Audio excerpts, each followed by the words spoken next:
आजमगढ़ में वेदांता हॉस्पिटल का विवाद थमने का नाम नहीं ले रहा है। एक के बाद एक प्रेस कॉन्फ्रेंस करने के बाद विवाद और गहराता जा रहा है। आज वेदांता हॉस्पिटल की तरफ से डॉक्टर शिशिर जायसवाल ने एक बयान जारी किया है, जिसमें ये बताया है कि जो तीमारदार थे वो अपने पेशेंट का क्रिटिकल कंडीशन देख करके वो जानते थे कि पेशेंट अब नहीं बचेगा, उनको पैसा ना देना पड़े, इसकी वजह से इस तरीके से शराब के नशे में आकर के वो विवाद किए हैं, जिससे वो अपना पैसा देने से बच सकें। इसके बाद जब ये वीडियो जारी किया गया है और ये बयान जारी किया गया है वेदांता हॉस्पिटल के द्वारा, उसके ठीक 2 घंटे बाद उन पीड़ितों ने भी अपना बयान जारी किया गया है और डॉक्टर साहब को एक नसीहत देते हुए एक वीडियो जारी किया है, वो भी हम आपको सुनवाएंगे। लेकिन सबसे बड़ा सवाल जो बना हुआ है कि आखिर वेदांता हॉस्पिटल और इस तीमारदार के बीच में जो हुआ, इसमें सच्चाई क्या है? तीमारदार जो बात कह रहा है, जो दावे कर रहा है, डॉक्टर साहब एक तरफ कह रहे हैं कि सारे पैसे माफ़ हो चुके हैं तीमारदारों के। मरीज के जो पैसे थे, जो पेशेंट के थे, लगभग 70,000 के आसपास जो भी अमाउंट रहे हों, उनको माफ़ कर दिया गया है। लेकिन जब पीड़ित का बयान जारी हुआ है, उसमें बताया जा रहा है कि उसने लगभग 50,000 से ज़्यादा की बिल उसके पास है।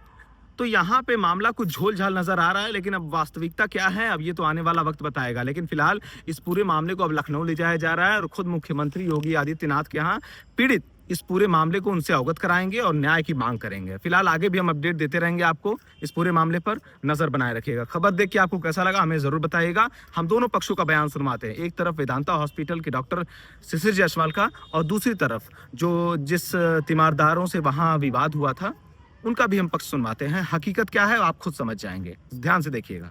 जो साले के उनके दोस्त से उनके बारे में कहा जा रहा है कि उनके साथ पिटाई हुई, एक ही आदमी है जिन्होंने कहा कि मेरे साथ पिटाई हुई।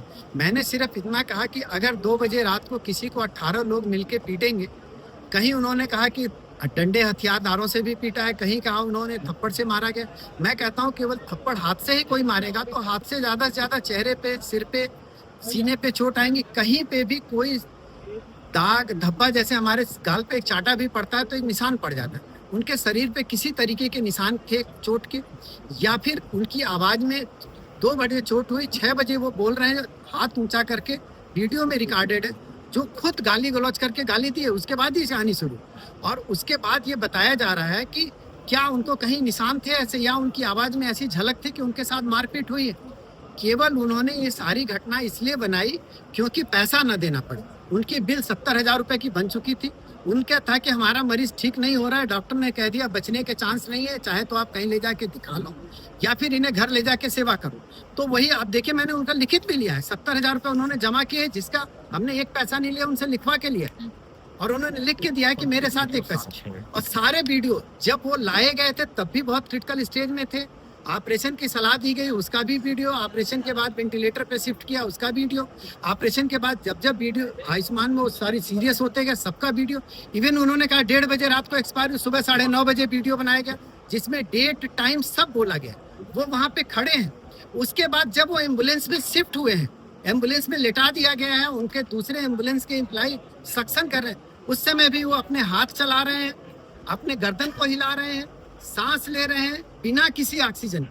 तो क्या उस समय उनकी डेथ हो चुकी? जिसका डेथ हो जाएगी वो सांस लेगा, वो सिर हिलाएगा, वो हाथ हिलाएगा? संभव नहीं। शहर कोतवाली में नहीं, न वो उनके परिवार का सदस्य होते हैं, न उनके रिश्तेदार होते हैं। 99% कंडीशन में 1% अपवाद हो सकता है कि वो कोई बाहरी होते, केवल अपने आप को हीरोगिरी बनने के चक्कर में कि मुझे पैसा ना देना पड़े, मैं अभी आया हूँ तो मैं आईसीयू में क्यों नहीं घुसूंगा, मुझे आप कैसे रोक सकते हैं। तो मुझे गाली कम देते हैं, उन लोगों को गाली देते हैं जो इसी क्षेत्र के हैं, इसी देहात के हैं, चाहे वो सिस्टर हैं, चाहे वो गार्ड हैं, चाहे वार्ड बॉय हैं। अगर वो कोई गरीब परिवार से हैं, चाहे अच्छे परिवार से, जिन्होंने जितनी पढ़ाई की अपनी पढ़ाई के हिसाब से वो सेवा दे रहे हैं, तो क्या वो गाली खाने के लिए बैठे हैं? आप ही को पता चले कि आपके बच्चे को कोई गाली दे रहा है तो आपको कष्ट नहीं होगा? जिन गार्ड के साथ उन्होंने गाली दी वो भी इस क्षेत्र के ही चीजें, तो मैंने दिया है, सारे प्रमाण मेरे पास है। दूसरी बात, उस मरीज के मरने के बाद उसका पीएम भी हुआ है, जिसको पोस्टमार्टम कहते हैं। पोस्टमार्टम में भी क्लियर हुआ कि उसकी डेथ अभी हुई है। तो 1:30 बजे रात, भाई कहने के लिए, बदनाम करने के लिए आप कोई किसी को कुछ कह दीजिए, लेकिन उसका कुछ प्रमाण तो हो। डॉक्टर साहब को धरती का भगवान भी कहा जाता है। अगर डॉक्टर साहब, ये तो मेरे साथ निंदनीय घटना हुई, उसके साथ अगर डॉक्टर साहब इस तरह का बयान दे रहे हैं तो सरासर गलत है। मेरे पास इस चीज़ की सारी रिकॉर्डिंग है और उसके बाद जो सर जो बयान दे रहे हैं कि मेरे पास मरीज की इलाज कराने के पैसा नहीं था, बिल माफ़ करने की बात तमाम तरह की झूठी दावा कर रहे हैं। सर मेरे जीजा जी अपने परिवार के इकलौते व्यक्ति थे। मेरे 8 साल का भांजा और 10 साल की भांजी है। मेरे जीजा जी के माता जी भी नहीं है। ससुर जी का हार्ट का पेशेंट है। उस घर का रोजी जीविका जो भी उनकी घर की व्यवस्थाएं थे वही चलाते थे। श्रीमान जी, डॉक्टर साहब द्वारा जो बयान दिया गया है बहुत ही निंदनीय बयान है। और आप महोदय जी ये समझिए कि जिस घर का सदस्य अकेला हो, इकलौता वारिस हो और घर का गार्जियन हो, उस व्यक्ति को बचाने के लिए हम पैसा देखेंगे? पैसे की कोई वहाँ बस कोई सवाल ही नहीं था। हमने जितनी भी दवा ली सबकी नगद पेमेंट करके ली और यहाँ तक कि हम लोग इधर उधर से अपनी व्यवस्थाएं करके, और यहाँ तक कि मेरी माताजी मेरे जीजा जी की सासू जी हैं, उन्होंने कहा अगर आवश्यकता पड़ी तो मैं अपने सब जेवरात बेच दूंगा, अपनी और सब तमाम बेच दूंगा, लेकिन मेरे दामाद जी को कुछ होना नहीं चाहिए। महोदय जी, डॉक्टर साहब द्वारा जो सीसीटीवी फुटेज दिखाया गया है, कैमरे से रिकॉर्डिंग की गई हुई फुटेज दिखाया गया है कि हमारे कर्मचारियों द्वारा विवाद किया गया है। महोदय से मैं ये निवेदन करना चाहूँगा को रात्रि का 1:20 से 1:37 का जो हमें पूरी तरह से रिकॉर्ड, मेरे साथ जब घटना हुआ मुझे पूरी जानकारी है, उस समय का वो सीसीटीवी फुटेज जारी कर दें, तब मैं जानूंगा कि डॉक्टर साहब सही बोल रहे हैं और डॉक्टर साहब अब वेदांता हॉस्पिटल सच है।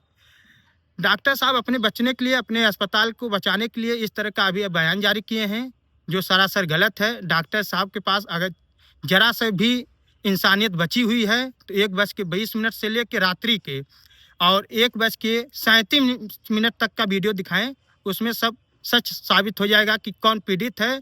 हम लोग ऐसे डिस्टर्ब थे और कोई मरीज लेके जाए और इस तरह का डॉक्टर साहब द्वारा बयान है कि आप ड्रिंक लगाए हुए थे, कितनी शर्म की बात है। डॉक्टर साहब तो है ही है, ईश्वर के रूप है, लेकिन दूबरों के जो कमजोर वर्ग के हैं उनके भगवान हैं। उनको कैसे कब कहाँ मानना है इनके पास सब कुछ बढ़िया जानकारी है। श्रीमान जी, ये जब डॉक्टर साहब ये कह रहे हैं कि मैंने इनका बिल माफ़ कर दिया, महोदय मेरे पास सारी रिकॉर्ड है, मेरे पास मैं मोबाइल में रखा हूँ। मेरे पास लगभग 50 से 55 हज़ार रुपये की जो दवा आई है, जो इमरजेंसी चार्ज थी, ट्रीटमेंट की, जो क्या बोलते हैं सोनोग्राफी से लेके जो भी एक्सरे हुआ सबका बिल मेरे पास है। चले गए, उसके बाद वो मुझसे पैसा लिया गया, 76 हज़ार की बिल थी। मुझे वो पैसा भी दिया, मैं पैसा भी दे दिया, उसके बाद मेरा वो बिल भी नहीं मिला और उसी पैसे को कह रहे हैं कि मैंने उनका पैसा छोड़ दिया। ये सरासर गलत है, सरासर झूठ है। पैसा मैंने दिया हूँ, मैं काउंटर पे जाके दिया हूँ, वो सर जाँच आप करवा सकते हैं।